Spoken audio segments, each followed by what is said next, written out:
Bonjour à tous les pionniers de Pi Network à travers le monde entier. Je vous passe un bonjour particulier. Voilà. Ce que je voulais faire constater à tous ces pionniers, c'est l'avancée notable de Pi Network depuis la lancée de la crypto-monnaie Pi Network. Comme vous pouvez le constater aujourd'hui sur ma page ou bien sur mon dashboard, vous constatez qu'on a écrit Update on Open Network Condition 2. On constate qu'il y a déjà plus de 13 millions de personnes, plus de 13 millions de personnes qui ont déjà validé leur KYC. Et il y a plus de 6 personnes, 6 millions autant pour moi, qui ont déjà migré vers leur wallet. Donc, c'est-à-dire qui ont déjà envoyé leur Pi mini dans le wallet. Vous voyez que vraiment, c'est formidable. Et les amis, toutefois, sans vous mentir, franchement, les choses, il y a cette période qu'ils ont appelée Grace Period. C'est une période très formidable. Comme vous pouvez le constater, c'est une période où tous les pionniers, on a donné la chance à tous ceux qui n'avaient pas encore réussi à faire la migration de le faire ou bien de faire la vérification KYC de le faire. Parce que passer cette période, les gars, parce que comme Pi l'a annoncé la dernière fois par son promoteur même, il a dit il reste quelques mois juste avant l'ouverture de la dernière phase de Pi Network. Le Open Network que tout le monde attend.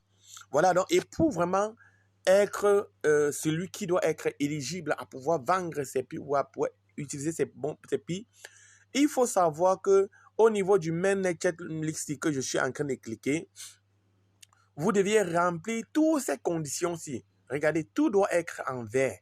Toutes les conditions doivent être en vert jusqu'à ce que tu vas migrer vers le mainnet. Si tu as un endroit ici encore qui n'est pas encore rempli en vert, mon cher ami, vas-y, il est encore temps de le faire. Oui. Et pour ceux qui n'ont pas encore fait ça, vous verrez qu'au niveau du haut aussi, il doit y avoir quelque chose, un temps, un chronomètre qui est en train de pointer, une minuteuse qui est en train de vous dire, voilà le nombre de temps qui te reste. À défaut, parce qu'ils ont dit, ils ont bien écrit qu'au niveau de, après cette période de grace period, ceux qui n'ont pas encore valider le KYC ou bien ceux qui n'ont pas encore fait l'identification auront vraiment de sérieux problèmes et paieront tous les Pi qu'ils ont déjà minés. Il dit que la période là va mener dans les 6 mois. C'est une période qui va dans les 6 mois qui sont en train de venir. Déjà, c'est même déjà la deuxième mois ici. Ça a commencé.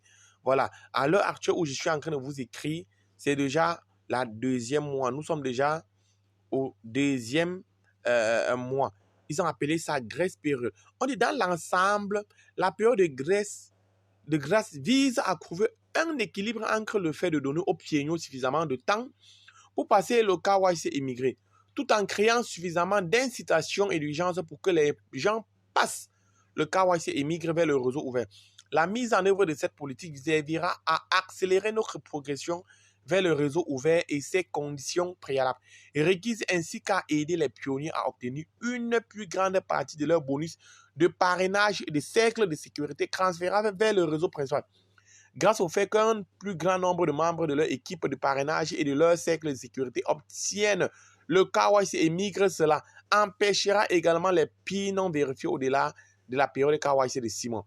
Glissant de migrer vers le réseau principal évitera de créer trop d'incertitudes pour le réseau ouvert et la planification du réseau qui sont défavorables au réseau et à tous les pionniers. Au lieu de cela, ces Pi seront libérés pour être exploités par d'autres pionniers KYC à l'avenir.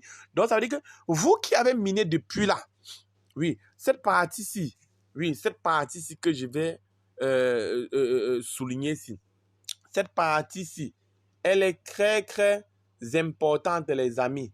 Oui, elle est très importante parce qu'on dit que ceux qui ont miné jusqu'aujourd'hui et n'ont pas fait la vérification KYC, n'ont pas migré vers le mainnet, ces Pi dont ils ont miné là vont être libérés pour être exportés par d'autres pionniers KYC à l'avenir. Alors les amis, vous n'allez pas me dire que vous avez passé beaucoup d'années à miner et maintenant, voilà, vous allez perdre tous ces Pi-là. Que se passe-t-il pendant la période de grâce? Voilà tout ça les amis. Vous pouvez partir, juste cliquer sur ça et lire tout ça. Hein? On dit les 3 premiers mois où ne terminons pas toutes les étapes nécessaires pour migrer leur puis dans les 6 mois à compter du premier jouet qui est déjà passé à l'exception des blocs système. Il y aura beaucoup de choses. Être bloqué dans les migrations car pour des raisons système spécifiques ne sera comptabilisé dans les 6 mois d'un pionnier. Bon, voilà, on dit ceci. Les 2 étapes d'action dans leurs délais respectifs. Soumettre votre demande de KYC initialement dans les 3 premiers mois de la période de grâce, ce qui signifie que la date limite sera le 30 septembre. Voilà, on a même précisé. Donc, ça veut dire que c'est dans quelques jours, les amis. 2024. Et compléter la liste de contrôle MEN pour migrer vers le MEN dans les 6 mois, ce qui signifie que la date limite sera le 31 décembre parce qu'on a dit l'ouverture du MEN, c'est cette fin d'année, les gars. Le 31 décembre, c'est déjà la fin d'année. C'est le dernier jour. Donc, ça veut dire que c'est le jour-là que tout va être, le monde va connaître, je ne sais pas comment je vais appeler ça. Oui, une bombe d'enrichissement pour tous ces pionniers-ci. Donc, les gars, croyez au projet, puis allez-y, minez, continuez à miner, continuez à parrainer, voilà, valider, aider, assister, et voilà.